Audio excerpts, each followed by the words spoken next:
और दुआओं का इम्पैक्ट तो होता है।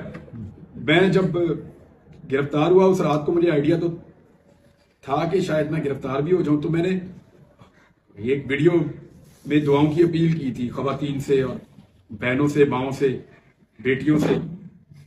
तो मुझे ये यकीन था कि वो दुआएं कर रहे होंगे, तो उनकी दुआएं अल्लाह ताला सुनता है।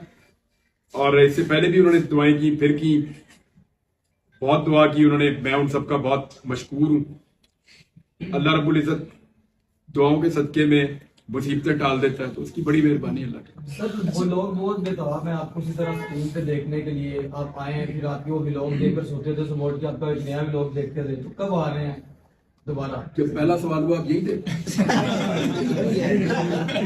सवाल ये होगा इमरान भाई, करूंगा जल्दी इंशाल्लाह। जैसे मीडिया वालों ने आपका साथ दिया, इसी तरह वकला जो बिरादरी है वो भी आपके साथ, मियां अली शफाक की मिसाल है, तो